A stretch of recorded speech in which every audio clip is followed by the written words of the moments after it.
Hi, Glenda. How you doing? So this is your final, well, close to your final presentation, and I think you've just done a fantastic job on putting the program. It's just really come such a long way in the last week.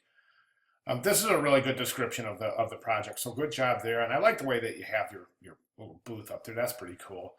Um, these your sketches are awesome. They look really great. Really good. Good job there. And the one thing that I'm seeing here is that you have this presentation put together like this is week one work, and then this is week two work, this is week three work. And I'd suggest not doing that.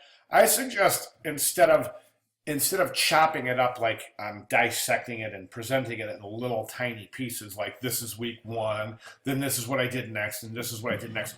I suggest compiling the whole thing as one seamless presentation where it has a start from a concept, and then it goes through the ideation process, the sketch process, through to the concept development and visual development, and then through to fruition of the project. And I think that you'll save a lot of things like this, like these pages being presented twice and things like that. And especially this page being presented so many times with week four, week three, week two. Did you see what I'm saying? So, and then this page, you shouldn't present a page sideways because your viewer can't turn their head to look at it sideways, so it wouldn't really make sense to do that. And then this is explaining the log. That's great. Great, really, really good photographs. My only suggestion for improvement is this. Yeah, this is really, really tight, very tight. Okay, final project is this. Cited information. These aren't cited information. You don't have to cite your own design. But what you do have to do is you have to cite things like, actually, you're good. You don't have to cite anything in here because you use absolutely no outside resources whatsoever. That's awesome. You don't have to cite a thing, so you're right. You're right. But what you do have to cite is all the research that you did. So what I want you to, I'm going to include a materials list that would be considered like A work for materials. And that's the one thing that you're really not spending enough time in your presentation is, what is all this stuff made of? I know you're saying it's made of like corrugated,